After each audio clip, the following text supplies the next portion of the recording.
Hey, FOMO, how's it going?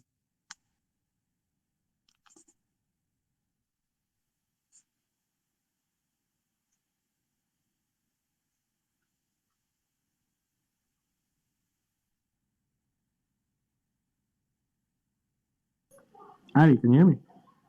Yeah, you're good. Yeah, cool. Boy, what a Wish I could crazy hear last you. day or two. Yeah, the last couple of days have been quite fun, That's huh? what. Yeah, lots of learning going on from my end. Yeah, I knew about the fee escalation. I didn't know about the queue, and I didn't realize that one previous ledger's fee could impact the next ledger's fee. Yeah, the calculation that goes into all of it is quite complex, right? I mean, yeah, I'm sorry. I'm not allowed to eat the sweets here. Yeah, the calculation that goes into all of it is a little bit complex, right? And there's valid reasons for everything. I think at the end of the day, for it being so complex, because of attacks and so forth, and spamming the ledger, and so just everyone trying to get wrap their brains around all the different parts and how they all trigger off and how they all affect each other. There's so many variables in the whole thing. But I think the progress that's happened today has been pretty nice. A lot of the validators have been making their way across to the newer release, which is 8.1.1, I think, or 1.8.1. And that seems to be a lot more stable for everyone at the moment. The deadlocks seem to have been addressed. Not all of them, but a fair amount of them that were causing issues in the last while. So the validators are starting to be a lot more stable, which is helping. Um, but I don't think yet we've got that kind of gap that we're looking for in the in the validations that'll kind of start resetting reset, resetting that fee, right? Sorry, let me put myself in mute here. Yeah, I remember when the fee escalation code was being discussed and first put in, and about all I remember from then is it was supposed to basically have an exponential aspect to it, and I don't remember why. This was something David or Joel Katz, whatever, worked on. It was when Arthur was still around. There was some reason. It's probably on the forum somewhere if you can find the conversation. And if anybody else wants to speak up, just raise your hands. Open forum for anybody to chat. But I just finished reading Richard's write up like 5 minutes ago, and some of that was honestly over my head, but I think I got the gist of it.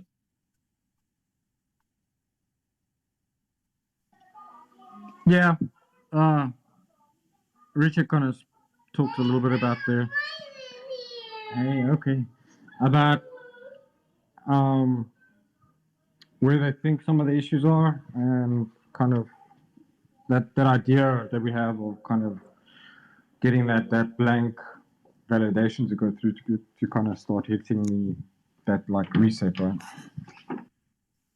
Yeah, well, I can see where there's hey Jay, give me 1 second. I can see where there's a feedback loop between the fee escalation hits, more transactions don't have the high enough fee, so they hit the queue, which then makes the fee escalation higher, which then makes the queue fill up, and then you have a secondary feedback loop where the average fee from the prior ledger close impacts the expected fee on the next ledger close, and it kind of like a double feedback loop exacerbates itself. Yeah, that's what some of us have been looking at, and I mean, I'm not a full-on C programmer, right? So like, still a lot of C is quite difficult for me to get through. But I've been going through it as well, like walking through the code, trying to figure out exactly like if there is anything that we can put in place that would kind of help with that. But yeah, that's what we're seeing, right? We're seeing that kind of quote unquote feedback loop, and there's not something directly accessible to kind of like force a decrease down there.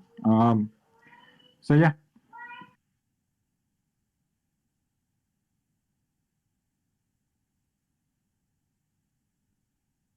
I said, yeah, without like a governor or some mechanism to knock it back down to clear the queue. Jay, did you have something? Yeah. So sorry, I was late. So I wanted to ask, like, what's going on? Like, what's the current status right now? Is it resolved? It's been working on. Like, is there any hurdle right now? Like, what's going on with the XRPL on the production side? I just retweeted Richard's. Well, it was Whitesey's tweet of XRP Labs analysis by Richard. Yeah. And basically upgrade to, what was it, 1.8.1, and FOMO might have some better or more accurate answer, and then I think it looks like the fee escalation and queue mechanisms are probably going to need to be relooked at. So I have one question. Like, obviously, maybe Latham might know. So all the node validators, do they have load balancer in place? For this kind of situation. Yeah, the XRP ledger is set up that you don't submit straight to the validator. I mean, you submit to the nodes, and the nodes submit to the validators, and then the validators will query off to any of the full history nodes. Yeah. Understanding exactly of the web. But yeah, all that stuff is there. The issues at the moment is the fee still hasn't come down. However, most of the interfaces have been updated with a lot of the apps at the moment. So like Sologenic, the other wallets, etc., are allowing you to set your fee, so you'll be able to get transactions through on the ledger. The issue before was that none of the interfaces allowed you to set your fee. They were all hard coding a 10 or a 12 drop transaction fee, right? Yeah. So now that's settable by a person. You can actually get your transactions through. So the ledger is working. You can get onto the ledger. You can execute your bits and bobs. The only thing that hasn't come down is obviously the fee hasn't come down, and then there's still obviously legacy debt. I mean, it's a 10-year-old ledger, right? There's obviously code debt there, right? Yeah. And some of that code debt is causing deadlocks, and that's part of the other issue that's being worked on at the same time. Oh wow, yeah. So this might happen on the trust line side or the transaction side, not on the transaction side, on the new user signing up, setting up the trust lines. Well, I think it's. This affects everything, right? Yeah. You're affecting the validation process. Yeah. The process by which transactions make it into the ledger, right? So there's kind of that pre-queue. It's not really a pre-queue, right? I mean, when you submit a transaction to the validator, it gets to the validator. At that point, the validator looks at it and says, "How busy am I? If I'm too busy, it throws it on the queue." And that's kind of what's happening at this point in time, right? Yeah. Okay. And we're seeing that as a false positive. So from a lot of developers' point of view, we're saying, come on, man, the Dawn ledger is empty. It should be processing transactions. Yeah. Instead of throwing everything with a low fee into the queue and saying, no, we ain't got space for you at the moment. Okay. What is the deadlock? When I read Richard's analysis, I saw him talking about deadlocks, but that's not a term I'm familiar with.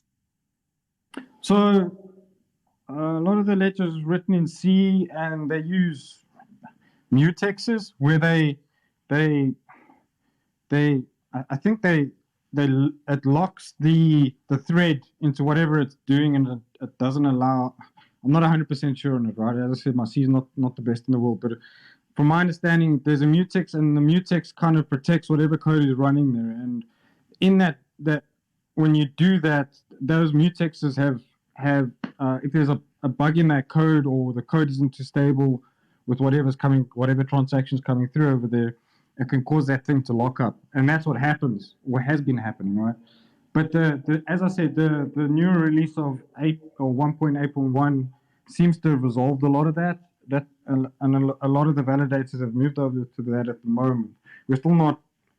I don't think we're over the point of having all the validators get there, but most of them are on their way to that, and everyone that has got that newer releases has been saying, yeah, these deadlocks are not a thing of the past, but it's a lot better, right? There's obviously still a lot more work to be done on that side, but the ledgers, the validators themselves are a lot more stable. Well, I'll say this. Go ahead, Jay. Yeah, I just wanted to ask, like, how many infrastructure folks we have for on the XRPL side, on the dev count? The XRPL, in reality, the XRPL is open. Anybody can go and look at the code. Anybody can help diagnose the issue. No, So just from the specifically asking from the infrastructure side of it. There's no real numbers, right? It's a distributed system. So there's a couple of people that hang out in a couple chat groups here and there, but we don't all hang out in the same place. So no. The reason I'm asking is maybe we can have all of them on a single table, have a meeting, and help any way we can. That's why I was asking. I think that's difficult just because of the distributed nature of the system at the moment, and a lot of the validators don't really want to be public facing, right? They don't want to be. They don't want to be in the public eye because there's a big responsibility on their shoulders, and they see if they come forward too much, they get lost in all the crisscross on whether it's trolling on Twitter or whatever's happening, whatever heat's happening at that point in time, right? So some of the validators are more public, but not all of them are, right? So that conversation is difficult to have on a distributed ledger or distributed system. Yeah. But all the ones that I've been working with, like I'm there with Matt, with Vitsa, and we sit and we chat and we go. I mean, everyone's looking at that code, going over it, and putting forward the suggestions and whatever we're seeing. Yeah. Usually, there is a DR, backup for this disaster recovery, plan for this kind of incidents. Oh, that's where I was going. If that haven't been standardized yet, maybe going forward we can have that contingency plan in place so that something like this happen. The infrastructure team kicks in. They can get quickly get on board and work to resolve these kind of issues. That's where I was going. Well, I don't think the ledger really broke. I mean, the fee just went up. Yeah. And it's not about ledger broke or fees went. It's about the issues. How we can streamline the process to address those issues. I know it's a distributed system, but obviously there is a core infrastructure team, obviously older than us who knows ins and out of the system.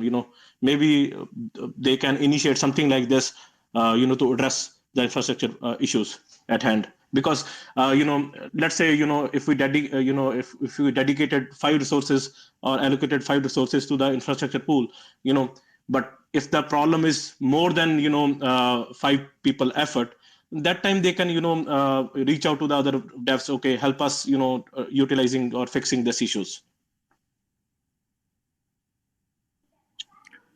Are you in the forum, FOMO? Is that part of XRP Labs?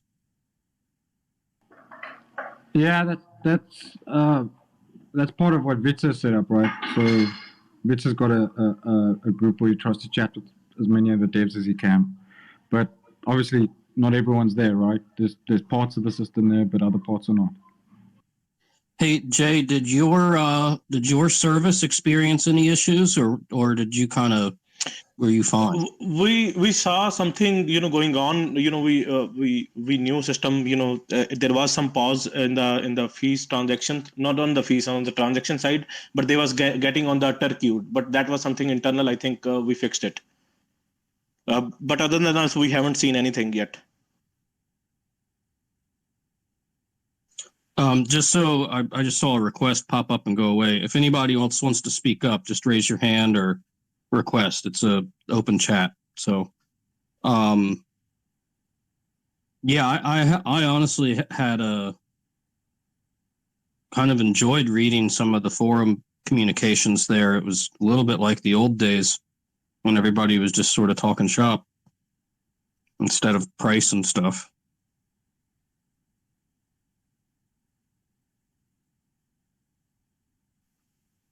But I think it's cool. This is the first time that I know of that the fee escalation has even been triggered. Is that correct, or does anybody know different? No, I don't know. I mean, I've been with the XLPL probably close to 2 years now, and I've never seen it, but I could be wrong. See, I remember the whole conversation when they put that in. I wish I remembered everything. I think it had to do with like, does load balancing sound right? Because there's only, the ledger does have a maximum number of transactions per second or per Yeah, ledger. that's No, on the that- transaction side, right? Not on the user side, not on the trust line side, correct? The ledger doesn't have any maximum threshold or any Yeah. maximum transactions per second. It doesn't have a block per se, like the Bitcoin blockchain, right? Yeah. The XRPL has got a bucket, and as full as that bucket gets, it'll process it, right? So if it's got 20,000 transactions or 5,000 or 250 or 10 transactions in it, that bucket ain't got a cap on it. Well, I mean, as a practical matter, the network has to communicate, across all the validators have to approve the transactions and it's got to be passed back and forth and hit that 80% threshold. Yeah, that's exactly that. But that's what the code is doing, right? That the code is calculating that. It's not. It's just saying, okay, we're at that. It's kind of like you got a cup of water and you got it underneath the tap for a certain amount of time, and then it moves off. That makes sense. that cup can fill as much as it can. Right? It's like a limitless cup. It'll just fill.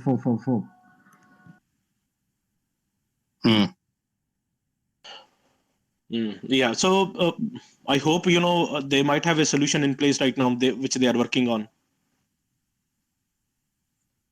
Say that again. I said I hope there is a solution that the infrastructure team is currently working on to address this. Yeah, there's some setting changes that have happened on the validators. Those are going in, and the update with the deadlocks. So between all of that, that should be doing what we need at the moment. So it's I think we're still going through the code to see what else to do, but those changes should be triggering what we need.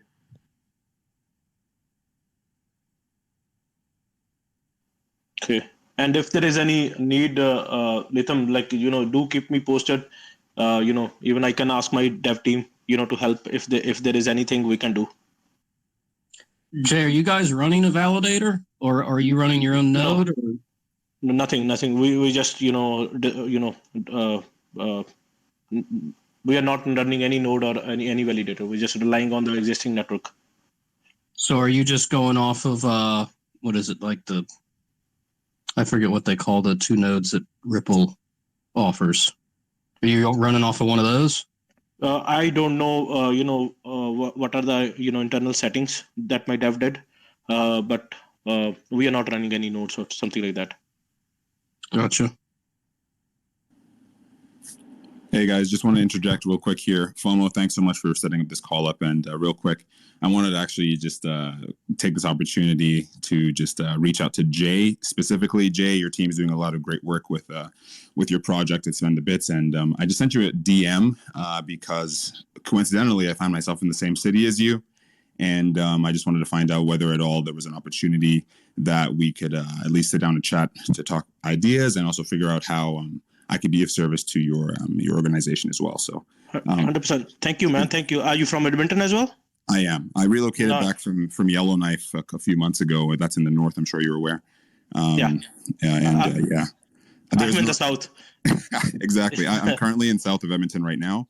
Yeah. There isn't too much going on with respect to individuals that have these kinds of conversations in our ecosystem, or at least in our jurisdiction. So Yeah. or I just wanted to reach out and take this opportunity and take the step and reach out directly. So regardless of the fact, I'm in no way, shape, or form an expert in IOV. You guys are definitely the trailblazers for people like myself, but I'm definitely an expert in branding and marketing. So I just wanted to be directly. I want to put myself out there and let you know that I'm more than happy to be of service. So cool, man. Cool. Yeah, just step DM back me now. and then DM me your phone number as well. I'll give you a call after this. No problem. Thanks so much. Thank you. Okay, bye. Yeah, kind of similar. I'm going to the Ripple meetup in Miami on the 8th. And I guess Matt or Hammertoe is going to be there. And so it'll be cool to meet some of these people. I actually met a guy last week in person for the first time who was around that I met through Ripple back in like 2013. And, you know, we've met on video chat and stuff. But yeah, I'm excited to actually meet some people. Cool. And when is this meeting is happening? The one you're talking about, Tron? On the 8th in Miami. Oh, is it in person or anybody can join virtual as well? I would like to attend at least one. I never got a chance to at least attend one. Well, I wish I would have gone to the one in Vegas. I didn't realize how big it was going to be. I mean, I flight to Vegas, you know? Yeah. And I feel like when I started watching the videos, it's like, dude, this is all the people I talked to. Like, I should have been there. I just didn't realize. Yeah, it's always nice to, connect with like-minded folks. So, I would like to, if there is any virtual way to attend it, because I can't fly, on this last moment, but I will certainly can join from virtual, from my machine. Well, when I get there, somebody in one of these other chats suggested that I record it or do like a space during the thing. I will ask the organizers if that's appropriate. I have a feeling they're probably going to say no, which if I was the organizer, I'd probably say no. But okay. We'll see. If I can, I'll ask them, and whatever is acceptable to them, I'll see if I can't do something. I don't know if they're going to plan on recording it or something. I don't know. So till I get there, I don't know. But yeah, it's good to see people meeting up. I mean, you got to meet up at some point. Oh yeah, and it's like I said, it's good to meet like-minded folks, because not everyone is familiar with this technology. It, at least, good to have a good conversation. Well, and there's a lot to learn. And that's part of why I started doing these spaces, was just to talk more about the technology and what's doable. And you have to. I feel like I'm a little bit lucky because I stumbled on it so early, and I come from the finance side, but I've done some software companies. But then when I found Ripple, it was like, you really got to have kind of 1 foot in financial markets and some understanding there. And because that's all complicated sort of too. And then you also have to have another foot in software development, but particularly distributed ledger and blockchain. And so I'm trying to think of a subject to discuss, but there's so many subjects that need to be flushed out. And I think for people to help people learn and understand. Yeah. Make sure you're making it making a recording or somewhere, putting in a library. So, if the people are not joining, but they still need help, because, they can, go into those library and check those things out. Yeah, I'm sticking them up on YouTube. I mean, they're not the most entertaining, flashy, but yeah, I'm throwing them up on YouTube. And actually, there was one developer. Oh, who was that? There's a guy in Europe, and I think it was when we were talking about pathfinding. Yeah. He listened to it 2 or 3 times, and that it helped him with his project, and like to make sure. I forget who was that. Anyway, yes, I am doing that. This is being recorded as well.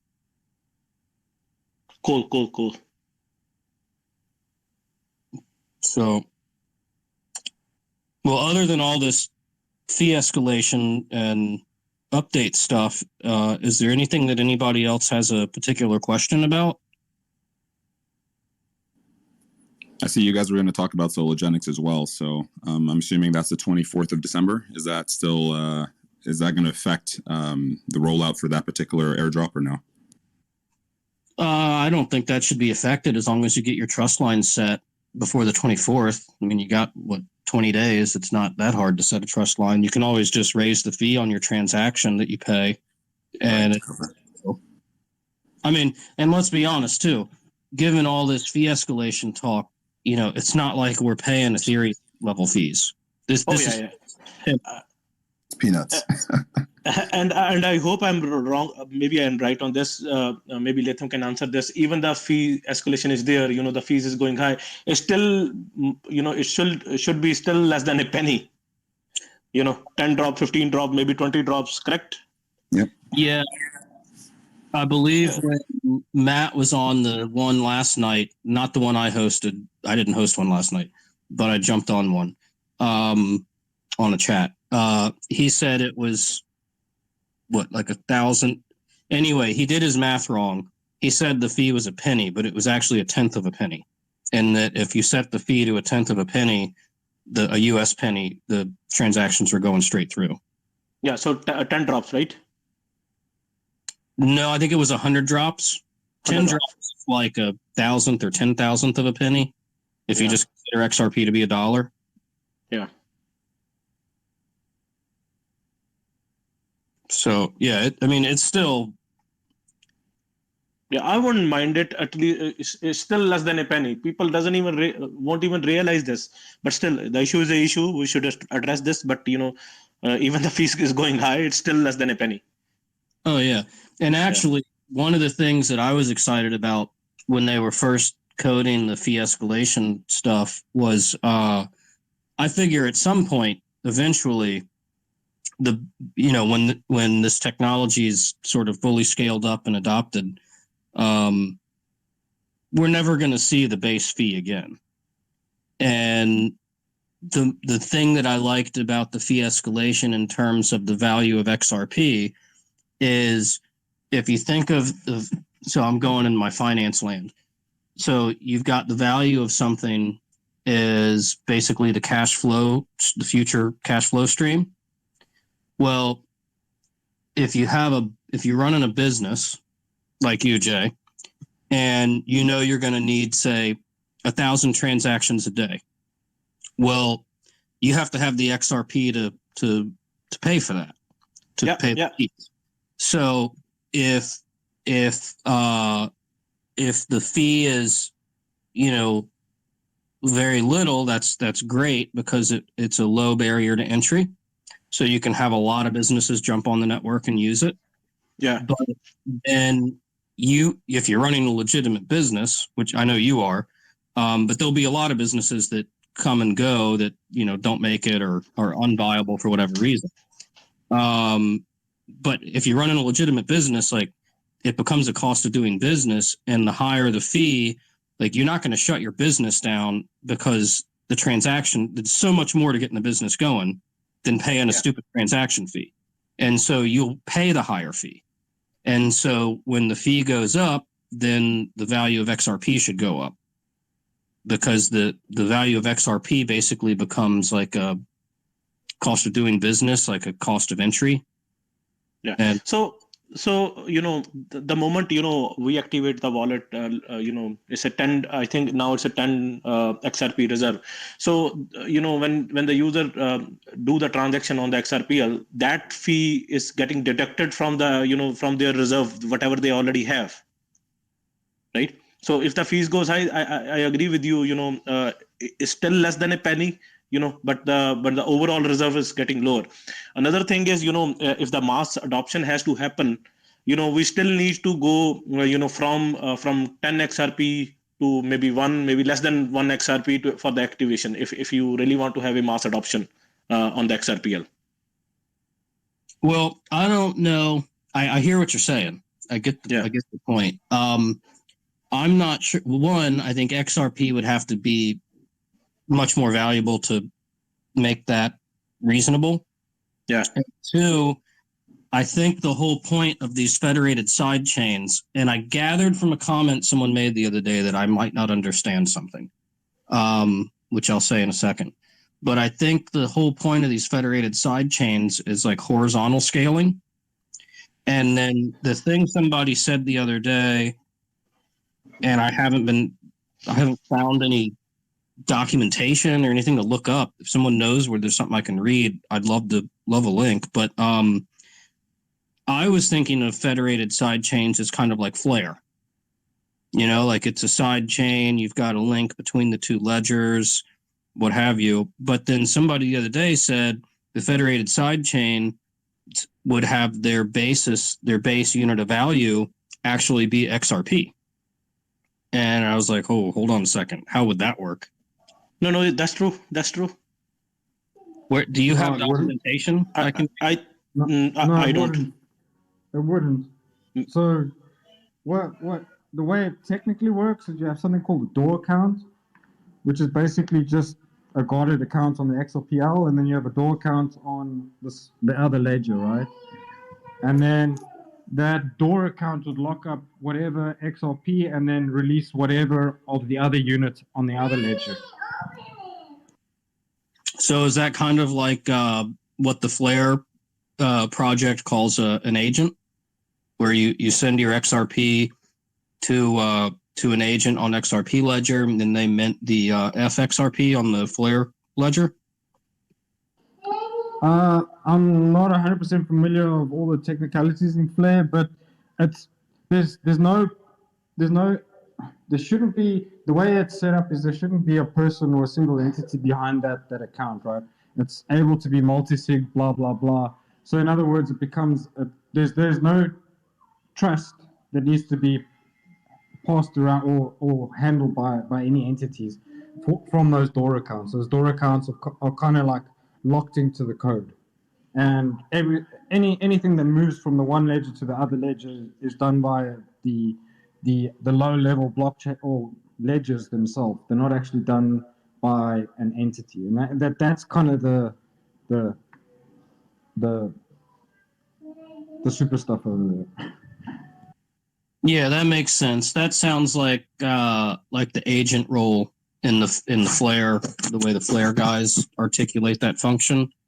It's also pretty much the same thing as another guy I'm talking to who's working on an interledger protocol connector, which is basically like a market maker between two ledgers, and it's basically that same role. Like an agent is a market maker, is a connector, is a liquidity provider. All those are the same thing. Or a DOR, is that what you called it? Yeah, that's what they've given it the name on the code that's been released for the sidechain. I can't remember the name of the guy who wrote it. But he's named it a DOR account, right? It's basically like you open the door on the one side and it lets you through on the other side, and then you close the door behind you. Now, the way it's handled with that handover is it's kind of like validators that live on the XRP ledger and validators that would live on whatever sidechain. And those validators come to consensus themselves and open the door on the one side, and then come to consensus on the other side and do the same thing, right? And that allows the movement of liquidity from the one chain to the other chain. Okay, and all validators are functional right now, correct? And all are legit, correct? No, for those DOR accounts for sidechains, it's got nothing to do with validators. It'll just be a quote unquote normal XRP account, except it would have this DOR functionality built that's available to it. So it's got nothing to do with the validators on the XRP ledger itself. All that would happen is XRP goes into that account, and then that account has got extra functionality where it can kind of it's like just locking up those funds in that account and releasing funds on another chain. That's all it's really doing, technically, right? Because you can't physically ever remove any XRP from the XRP ledger. It's always there, no matter no matter what you do, it's always going to be there. The only way to remove a unit from the XRP ledger is for the fees to burn something out, right? Yeah. So Jay, there's kind of, I would say, two different layers. You've got the wallet layer, and then the like run a node layer. So let's say on the wallet layer, you'd have somebody running. This is I'm talking more for Flare just because they're around already, but I think these same principles are going to apply for each sidechain. You've got to hold an account. I mean, you're probably somewhat familiar with this. You're kind of doing it already. You've got a wallet on, say, the Bitcoin ledger and a wallet on the XRP ledger. And you're managing the flow of value between the two. It's very much like the interledger protocol connector role. And then you could, and it'd probably be wise if you were running any sizable operation, you probably would want to run a node at least, or at least maybe not. I don't know if it doesn't matter if you're on the UNL, but at least run a node, your own node, on the XRP ledger. I'm not as familiar with Bitcoin. I don't think that would probably matter as much. You just need to have a wallet on the Bitcoin ledger, and then somebody can send your wallet on the XRP ledger some value, some XRP, and then hopefully you're running your own node so you can process that transaction in-house. Then you have your own ledger in the middle, right, where you're keeping account of that. And then you take the Bitcoin on the Bitcoin ledger and send it from the wallet you're running on that side to whatever address they asked you to send it to. That's basically how the Flare guys are working it with the agent model. Yeah, the only little slight difference that needs to be taken into account there is whatever ledger becomes a sidechain, there will obviously need to be changes in that ledger to facilitate this door account functionality, right? So it's not just you can take any chain and just plug it in. Whatever chain you're putting into as a sidechain needs to build in this door account, and as soon as that door account is there, those two chains can live together. That's kind of the glue. Yeah, I think with Flare, I guess I don't know if it's not really at the account level, but the F assets kind of function as a door account, because when you mint FXRP, you send XRP to an agent's account on XRP ledger, because like you said, XRP can't leave XRP ledger. And then they send you FXRP on the Flare ledger, and I guess the agent would have to have an account on the Flare network, but they're also issuing an asset like through a smart contract, I'm guessing. Does that make any sense? I'm losing myself. Yeah, that's also the way I still got to see all of this happening on Flare and Spark side, right? But basically, yeah, you'd be sending XRP to an address. That address would lock up that XRP. Obviously, there's trust involved there with that lockup, and then issuing an asset on their ledger. So the way that moving something as a side chain, it removes that trust. It's not left with someone, right? It's part of the anatomy of the ledgers themselves. Then.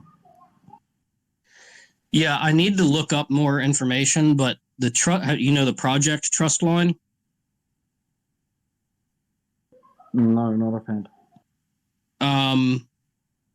The guy's name is Matt. He's an ex-Ripple employee. And I believe that he has made the agent, and I'm using Flare terminology, that he's made the agent actually a smart contract on the Flare network. So that door account is basically a smart contract. I think I did see Flare put out a tweet at some stage when the sidechain got announced that they said they would be willing to be part of it, but they weren't sure if the timing was right. That was the last I heard of that kind of hookup, right? Well, if you look at the Trustline project, he's definitely working across both ledgers. He's got the stable coin on the XRP ledger. I think he calls it Ari. He's got. Oh, I need to look at his stuff more. He's. I forget what he's using Flare for, but I think some of the. I don't want to say something that's not right. I think some of what he's doing to manage the stablecoin, and you can do the stablecoin effectively is like a loan against a collateralized XRP position, pegged to the dollar. And well, he's doing something slightly different. And then, but I think it might be managed by a Flare smart contract because the whole thing at the end of the day is trustless.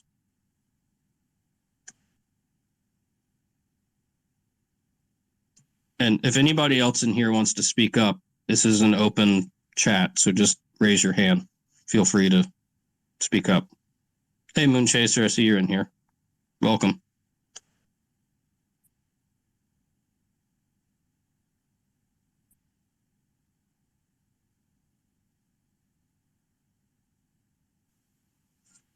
Anyway, I think that so FOMO, you're saying that the base unit for these side chains is definitely not XRP lit.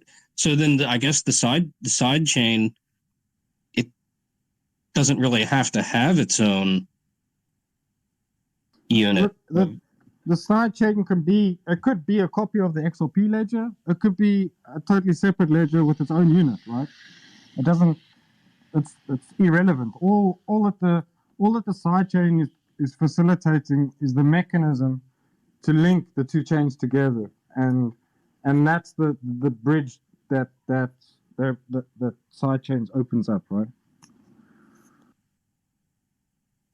See, the thing that's interesting to me is karma coverage, my whole namesake in the crypto world, was kind of always intended to be a side chain. I was always going to spin up my own XRP ledger, and I need the trust lines in order to make the system work.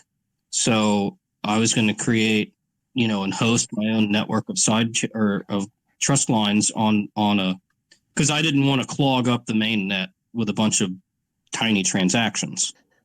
And I think I may be wrong on this as well. Like the side chains are permissioned; they are not permissionless. Oh, really? In what sense?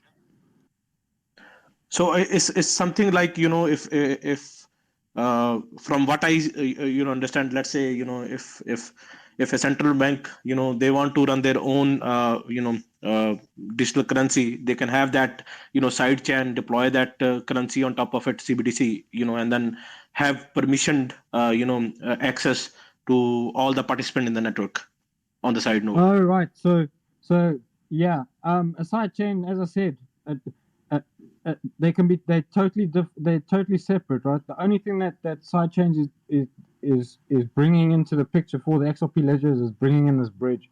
Whatever lives in that other side chain, it can be private, it can be public, it can be a different unit of account, or it could just be a copy of the XRP ledger with some tweaks to, I don't know, maybe NFTs become their only unit of account on some copy of the ledger, right? And that can live all by itself. The only thing it needs to know about is then that door account, and it needs to know those internal validators, or that consensus process that this door account facilitates, and it allows the opening of the door and closing of the door on the two different ledgers. That's why there's a code change on whatever ledger lives on the side chain, and obviously a code change on the XRPL, but that'll be implemented if that ever gets to mainnet, right?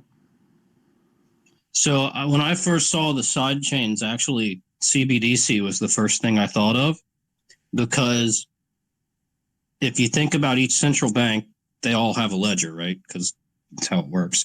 And but the only people with access to their ledger are regulated banks, so they can have their reserve accounts.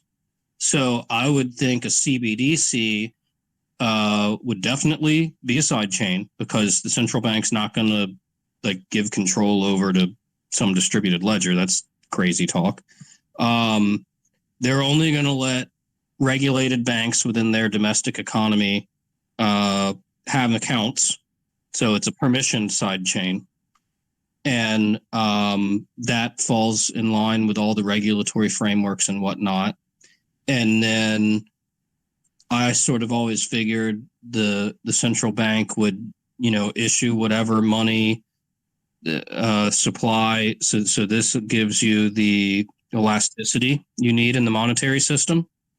And so they can have their own money supply on the side chain, but then by having this door account or whatever connector, agent, liquidity provider, market maker, yada, yada, all the same thing, same function anyway, connecting over to the XRP ledger, which can then connect over to another central bank side chain, where that central bank's in charge of everything on their side chain for their domestic economy.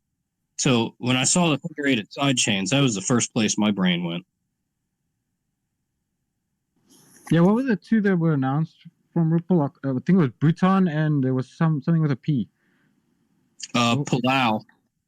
Yeah. Now, those are basically your two instances or your two different variants of what's kind of possible today, right?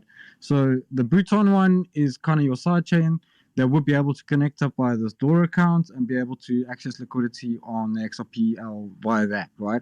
The other one from I can't remember the name. It's lost me again. They're actually issuing a trust line on the XRP ledger, and they'll be using that trust line to issue their currency. So, like you issue USD or whatever, they'll be issuing their token on the XRP ledger itself. So those are the two kind of variants that the XRP ledger provides, and there's those two cases that are out there at the moment. I think the nation of Palau is actually going to be using USD for their transactions as well, as opposed to something separate. Yeah, they could issue whatever, right? They could issue USD or they could issue their own currency. It doesn't really matter. But the thing to note there is that they're actually issuing on the XRP ledger. They're not issuing on a sidechain. That's interesting. And yeah, they do use the USD as their, it's kind of like Ecuador. I guess they have two currencies, Bitcoin and USD, but frankly, USD. And Palau uses USD. So you're saying Palau's not going to run a sidechain. They're actually doing it on XRP mainnet. Yeah, that's what that going through the article and reading it. I read it, I think 2 or 3 times to make sure of that. And from my understanding, that's how they're doing it. They're issuing on the XRP ledger, versus Bhutan is actually running a closed CBDC project, which I assume is going to link up via this sidechain thing, right? So then I would assume they would only. So when you issue a trust line, right, you can have people have to trust you because you're the issuer. And you can, there's a thing, you can reject somebody. Oh, it starts with an R. It'll come to me in just a second. You cannot accept somebody trusting you. So anyway, I would assume if they're doing it on XRP Ledger, they're going to have an account or a wallet. They're going to allow their registered banks to set a trust line to them. I think it's called approved trust line, maybe. Authorized trust line. That's what it is. So an authorized trust line would be a licensed bank within their country. And then all the customers of those banks, the bank would be in charge of the KYC, the customer relations, blah, blah, blah, the effort that the central bank just frankly doesn't want to do, isn't going to do in any country. That makes some sense. I can see that set up. It almost seems like this Palau project is going to be like a satellite attempt to try and, figure out what kinds of moving parts would actually be needed to make it possible for a larger entity or country like the U.S. to essentially onboard onto the ledger, or a ledger like that. I don't know. It's similar. It's a similar instance in Canada. They had a few banks partner with Payments Canada, which is their main authority for payments here, and they initially started with Ethereum and then realized that wasn't a viable option. Yeah, you're talking about Project Jasper? Yeah, exactly. Yeah, I know. They abandoned that idea. Yeah. Yeah, I do some consulting with Payment Canada even right now on the side. Yeah, so yeah. What an ironic name, Project Despot. But yeah, I think you're right. I see few. It's See the name. I mean, that makes sense. Generally, what happens with this stuff, and it's not just finance, but all sorts of technologies, sometimes get rolled out in smaller economies, so that if there's something to screw up, it's not like you're screwing up the Trust me, they are not going to screw up. They are much more ahead than any other country. Canada is, I think, leading by example. You will know soon. Once they roll out their CBDC. Yeah. No, I think Canada's done well. England's definitely been leading. Singapore, Australia. Oddly, the Philippines, and where I'm at, I'm around a bunch of Filipinos, and there's like a big Filipino community here. And I think it's weird that out of all the places in the world, the Philippines are really cutting edge. And a bunch of other countries. China's definitely on top of it. Japan, big time. Yeah. Even India is catching up now. They are also going to roll out their digital rupee. And who knows, that might be on XRPL. I'm just speculating. I don't know for sure, but who knows? It's funny to say most of the communities that were just discussed right now are essentially communities that already have very vibrant remittance kinds of relationships with citizens, right? You have like expatriates or like immigrants, so to speak, that have left their countries and they send money back home. So those are the kinds of communities that are already well versed, so to speak, in this kind of like sending money cross border. So of course you'll find a small country like Philippines highly active in this kind of business, or anything like that. So it's rather interesting, but to see it all unfold. Well, I think if I didn't realize, so when Ripple first started and I first stumbled on it, I kept looking at it going, because the conversation, it was mostly techie guys.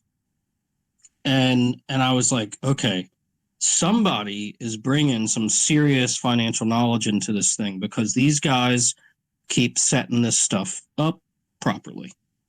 And I felt like I felt like I was like one of the only finance guys, and there was a lot of great ideas from a tech point of view that people were floating, but I was constantly like, wait a second, hold on, guys, that's not how markets are structured. That's not how this stuff works. But somebody on the Ripple side kept getting designed right, and then I later on found out about Greg Kidd, and he was probably one of the first guys in Ripple. And he, before he joined Ripple, he was actually a payments infrastructure analyst at the St. Louis Federal Reserve. So, and I know Chris Larson is financially savvy.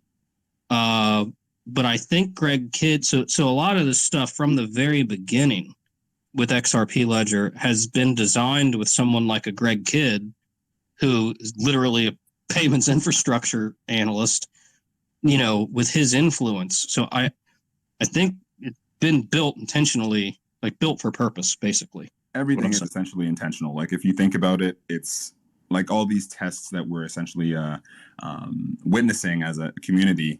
It's all part of. I like to think the roadmaps aren't to be taken lightly. They really mean what they say when they have different dates for specific rollouts on phases. So yeah, I agree with you 100%. Like it seems almost too good. The way they're rolled out is very like, it's almost perfect, but that's because it's intentional and we have the right.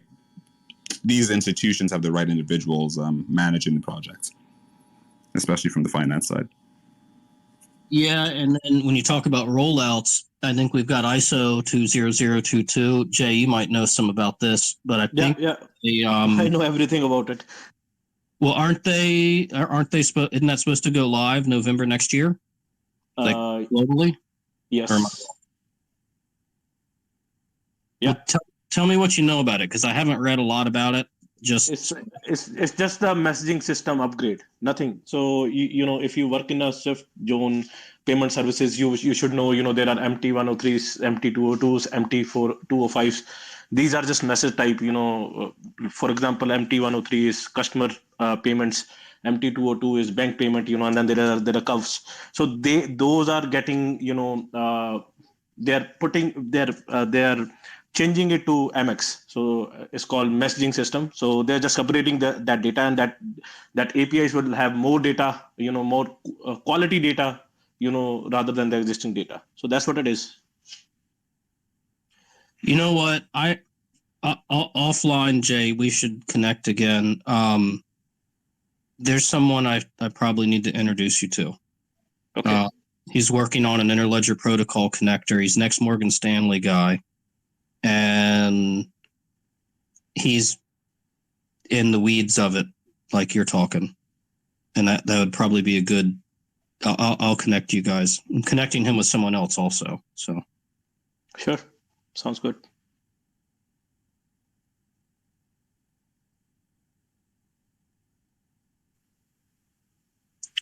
Well, if anybody else wants to speak up or has a question, ask any question. No stupid questions. That's the purpose of these chats. Is I'm trying to help people learn about this stuff. So please ask away. Hello. Hey, what did everybody think about the news with the Federal Reserve of New York and the Innovation Hub with the Bank of International Settlements? I didn't see that. What did they say? I mean, they just said that the Bank of International Settlements and the Federal Reserve, and this came from Chairman Powell's, he said that they are creating kind of like a, you know, they're going to the Bank of International Settlements and the Fed are going to collaborate together to enhance financial, you know, different financial technologies. Is basically, you kind of broke up there. Yeah. Are they doing? It's kind of like a working group between the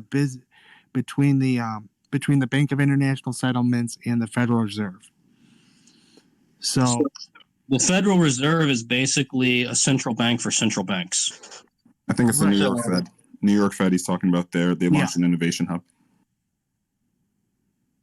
That makes sense. I would say that usually precedes by a couple of years actual things happening.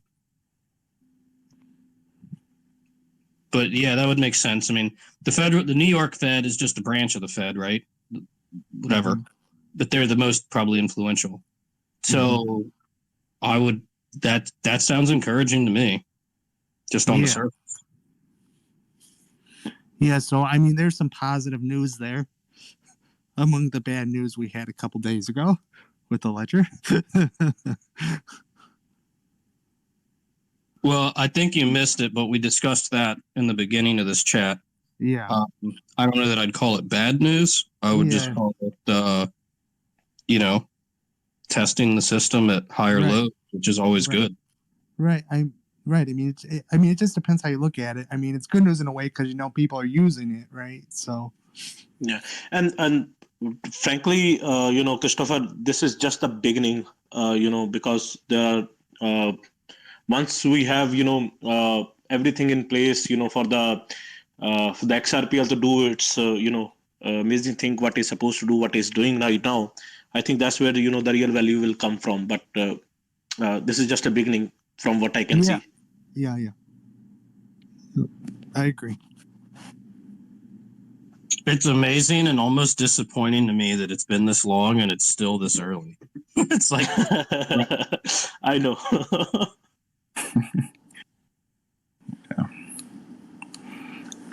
I remember 2015, in research that I was doing in 2017, I thought I was extremely late. Like, oh my God, what's all this stuff that's going on? All these conferences that have been held. Everyone's been like essentially well versed with Bitcoin and everything DLT for over 48 months. And in the normal world, those kinds of timelines are extremely, most of the work would have been done, but we're still sitting here like nothing's moved from 2016. So it's crazy. Hey, if you're not speaking, please mute your mic, because when I put these things up on YouTube, there's often gaps in the thing, and I don't know why, but maybe that's why.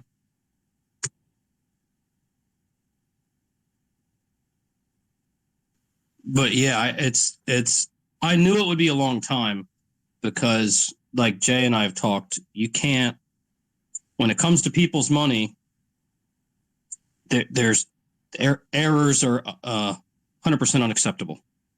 Period. You can't screw things up. Which is kind of why I like the way the XRP, I forget exactly how David explains it, but he basically says it's not that the XRP ledger can fail, it's that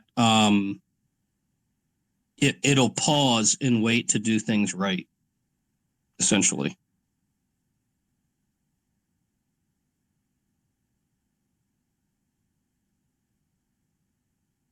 Hey, Chris, can you mute your mic if you're not going to speak up? I am muted. Yeah, there you go. Speak up all you. I'm not sure what's causing these gaps, but when I try to edit these videos, it cuts in and out, and I don't know what the cause is. I don't know if it's bad recording software or whatever.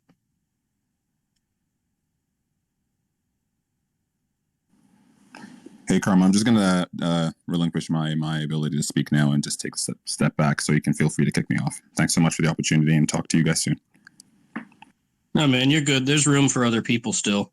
And if anybody else wants to speak up, please feel free. And then if not, I'll call it. We're getting close to about an hour here.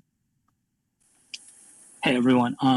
Just wanted to say hi to the community. And this question is actually for Mike, who's present in the room, in the space. Mike, check yourself. I just went over your profile, and I saw that there's a meetup for tomorrow in NYC. I'm wondering if you can speak up a little bit about that and see what it entails. And if anyone here is here from NYC, please poke me. I have a project that I'm working on the XOPL. And I would love to connect with people. And I just found out about this meeting just now. Thank you for the space. Thank you, Karma, for hosting the space. And, just learning more about the community and XRPL. In regard to what you just said, Karma, I just went over David's tweets. He mentioned that there is a old mechanism and a new mechanism. And the old one will give priority to pricing based on local nodes. So like when the XRPL, when the ledger gets congested, it will give priority to local servers over, remote ones, right? So that if you pay higher fee, whoever that's closest to the local one will get their transaction go through first. However, the new implementation, it will go by fee. It will be sorted by fees. The higher fee will get through in a time of congestion. FOMO. Yeah, it's a little bit wrong, but the idea is that if you run a node on the XRP ledger, you'll be submitting your transactions to your node. And because you're doing that, you're actually circumventing a bunch of logic within the XRP ledger. So that routing of that logic just automatically within the code is a lot faster, and it gets to the front of the queue a lot faster. You still got to face the same fee issue as everyone else, but you'll be able to get to the front of the queue a lot quicker than anybody else. So that's the only difference there, and and that's part of the incentive for people to run their own nodes, right? Yeah, Jay, you probably want to run your own node at some point. Yeah, we'll see about that. Yeah, but not looking forward to right now. Basically, I have some different thoughts that I'll share with you, offline, and then we can probably have a space space chat on this one. And hey, Mike, I think it's been over 2 years since we chatted, so I didn't know you were here. So welcome. Hey, how's everybody doing? Good to see a bunch of familiar faces from the community. I love joining into these spaces. I know On Quest had a question about the meetup we're having tomorrow. So I believe the in-person event is actually filled up at this point, but I'm a co-host of the event, but I could reach out to the host and see if we could maybe find some more room for another person. I'm sure it won't be an issue. I know the event space, they wanted us to give them a list of all the people attending the event because it's on like the 20th floor of a building, so kind of have to check into the building and all that. But we will be streaming the event live for anybody who wants to join virtually, and I encourage everybody to do so. Yeah, 100%. Just share the link, and we'll retweet it and then join the call as much as we can. For sure. You can just go to my Twitter page and check my most recent tweet, and you'll find the link to the meetup group. And you can just join that group, and you'll tomorrow afternoon we'll drop a live stream link in that channel. Awesome.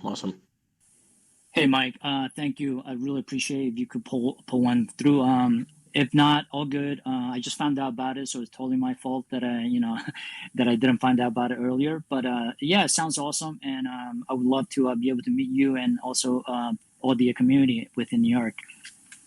Of course. Yeah, this is the 9th event that we've hosted so far, and every time they just keep getting better and better. So I encourage anybody who's in the area to come check it out. And I guess you could shoot me a DM, and I'll try to squeeze you in if I can. I appreciate it. Will do. Thank you so much. And No thank you, problem. FOMO, and also thank you, FOMO, for the technical breakdown. I'm pretty new at this. I do come from an IT background, but I'm not a programmer. I'm trying to learn. I've been trying to go full time on crypto. Pretty new to the XRP community, so I have a lot to catch up, a lot to learn. But so far, everything that I've learned, everything that I'm seeing, I'm loving it, and I just want to go, deep into the rabbit hole and learn more. So I appreciate everyone here. I appreciate you, Karma, for hosting this space. I've been jumping on a few times, and I really like what you're doing, and everyone in the community. And shout out to Moonchaser. I appreciate you, helping out with all the airdrops and promoting all the great projects. So thank you. And Kost, just a small question: are you also building on the XRPO? I'm very early. I'm learning. Right now, I'm working on a white paper. I have an idea that basically what I'm trying to do. I'm trying to help the environment, and I'm looking for ways that the XRPL could be used in order to help the environment. I just so happen to live across from water, and when I first moved into where I live, it was right before Sandy hit. I don't know if you guys, I'm not everyone is from the U.S., but Yeah, basically Sandy yeah, was a big storm, and a buddy of mine lived up there, and all the server farms and the bottom of the New York Stock Exchange and everything flooded. Sandy was bad. Yeah, it was huge, and I was basically in charge of a rescue mission for this company, which I don't want to name drop, but basically their infrastructure was on the lower level, right next to the Hudson River, for anyone in New York, and that got completely. It became a pool basically, and we had to save their data infrastructure, whatever we could save at the time. And then, having experienced that and knowing what was happened to New Orleans, I went to Iceland, a few years ago, and went around all the Nordic country and seeing all the ice melt and everything. It's becoming a real issue that I think that it's not getting enough coverage, and I feel like crypto, we are playing a huge role in this economy, but also we are affecting lives that we don't realize because we're encouraging the use of power. And that's why I love the XRP, the XRPL, the XRP ledger, because it's very green compared to everything else, especially Bitcoin, right? So that's why we're all into the on this ledger, because we wanna support efficiency, and within efficiency, there is responsibility that we all share on how we use things, and how we yesterday I was in a space, and it really brought up a great question. Someone said that everything is going towards the metaverse right now, and we have a responsibility to the next generation and how we build things. We have a chance now to do things right, and with that, I don't want to take up all the time, but basically that's what my thinking is at. And I want to look for opportunity to help the environment using XRP, and using the XRP ledger. So anyone who's into environment, into going green, into being energy efficient, if you have any idea or you want to partner up, hit me up, let me know. I'm more than willing to work with anyone. And I just want to help and help the world with XRPL. Thank you. That's great, man. That's great. Yeah, you can reach out to me if you want, and I'll help you in any way I can with your project or connect you with people. I'm in Florida, and I live like 100 yards from the beach, so trust me, I see the beach wash away. They pumped 8 feet, literally 8 vertical feet of sand up on the beach 2 years ago, and it's all gone. Yeah, Karma, I have some videos which is totally crazy. I've never seen a 40-foot wave before in my life. And on Sandy, I had just moved in, and I bought a brand new car. It was parked outside the street, and the water was getting closer and closer. And I said to myself, "Oh my God, I'm gonna lose my car. I'm gonna lose my apartment. We're all gonna end up swimming." And it was a wake up moment, for a lot of people that have not experienced anything like that. For those that's been to New York, Coney Island was completely flooded. It was a war zone. And one of my homegirls, she had just bought a house over there, and her house became a swimming pool, and we have to go and rescue her and help her out and drain the pool, drain the basement and everything. But yeah, it's real.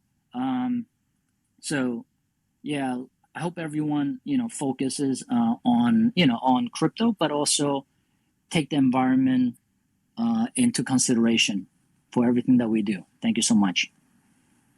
Well, from an environmental point of view, I think one of the things, I'll shut up here in a second, FOMO. When I saw with the new administration, all this green focus, one, I figured that's how they're going to attack Bitcoin from a regulatory point of view. And then I've seen a couple comparisons in terms of energy consumption. And I don't care if it's like wasted energy or green energy. It's energy that can be used for something more to the benefit of humanity, and rather than Bitcoin or mining or proof of work, whatever. But I think I saw where Bitcoin uses the same energy as a relatively small, medium-sized country, versus the XRP ledger uses the same amount of energy as a single-family house across the court. Yeah, you're talking about Portugal. Which I had the pleasure of visiting. And while I was there, I actually paid attention to the energy consumption of Bitcoin. And that's when the report came out that Bitcoin actually uses the same amount of energy as Portugal, which was crazy to me, because all we're trying to do is just send money from A to B. And for Jay, thank you so much for everything that you're doing, with sending value through XRPL for Bitcoin and everything. So I really love your project. And also, when I was my sister actually moved to Canada a couple of years ago, and this is how I found out about XRP. I had to send her some money because she just moved in there and she needed some funds. So I went to the bank and I tried to send her some money, and it cost me $45 just to transact. And then in the middle of that transaction, which took about 4 or 5 days, they had a problem, and they're like they couldn't find my money. So I was like, "What are you talking about? This is so crazy! You charged me a fee, and this is the same bank." So it was TD Bank. So they have a TD Bank in the U.S. and they have a TD Bank, TD Banks from Canada, right? Mm. So you would imagine same TD Bank, even though there are one is in the U.S., one is in Canada, they would have an internal system that there's no way that, like, for anyone outside the banking system to even think, to fathom that you send X amount thousands of dollars through the same bank and they will lose it between the transaction. So that was mind blowing. And after that, I did some research and I found, hey, you know what? I can just send XRP, and that was mind blowing. No fees. Basically no fees. Yeah, and thank you, for supporting the project. It means a lot to me, right? And then hopefully, some of the environmental issue from Bitcoin, energy consumption can be addressed using the Spend the Bits platform. I'm really looking forward to it. It's great. It's great.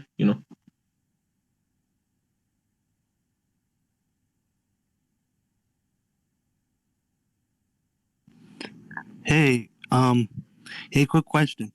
Does anybody, how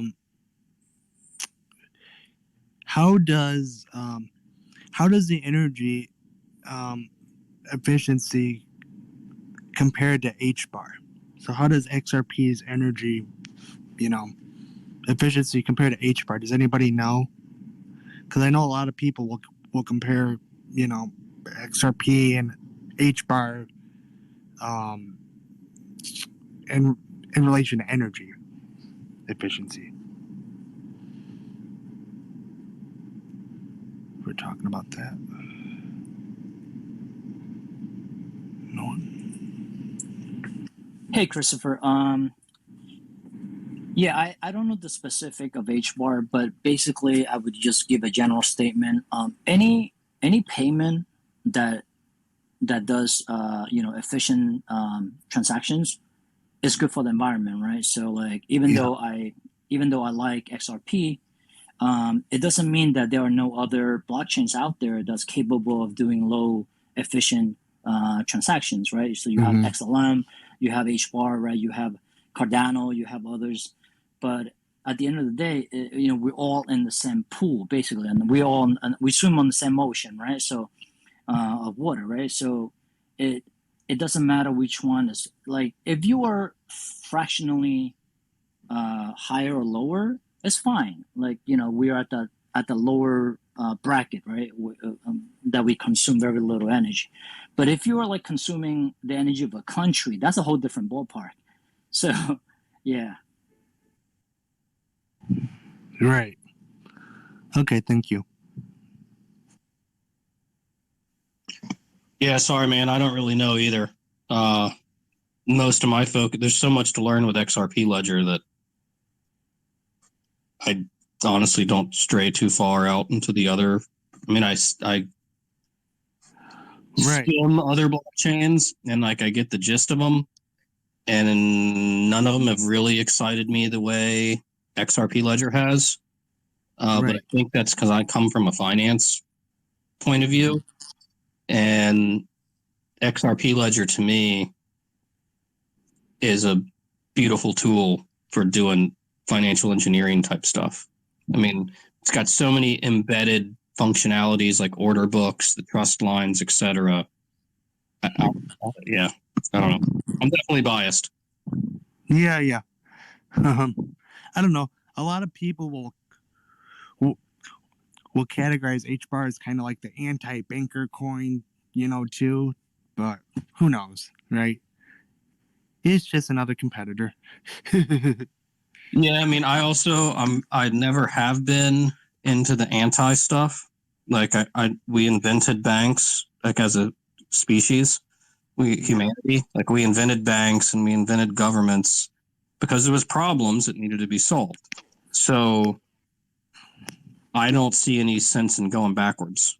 And I remember early days of Bitcoin, there was all this anti-bank, anti-government talk, and I kept reading it and I'm going, guys, you're wasting your time even talking about this. Like, sure, we can make things better, but you're not going to make things better by tearing apart the work that prior generations did, because they did that work and created these institutions for valid reasons. They didn't create them for no reason whatsoever. I mean, they're not just for profit. Like if they were only for profit and they were only extracting value out of the economy, somebody would have come along and competed them away and they'd have disappeared.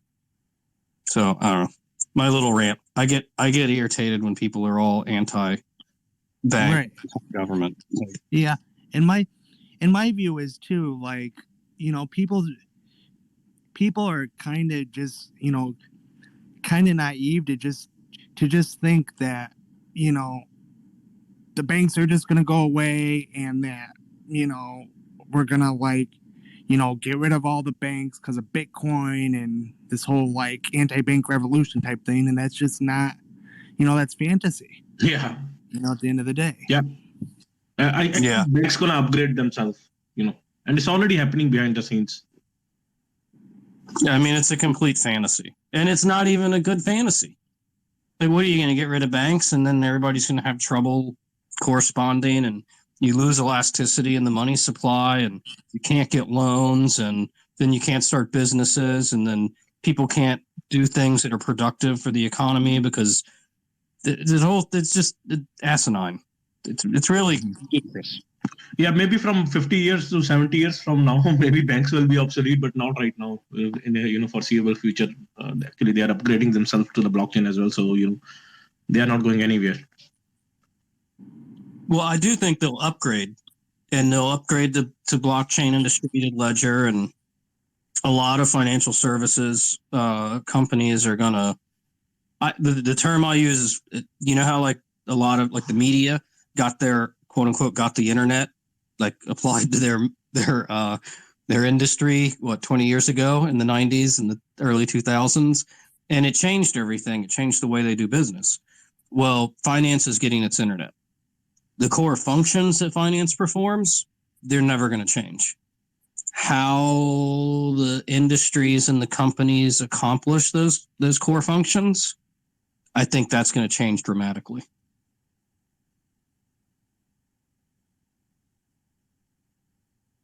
Yep, totally agree. Okay, Ron, I have to hang up now to be somewhere at 4:30. So, you know, it was nice, you know, chatting with you all, guys.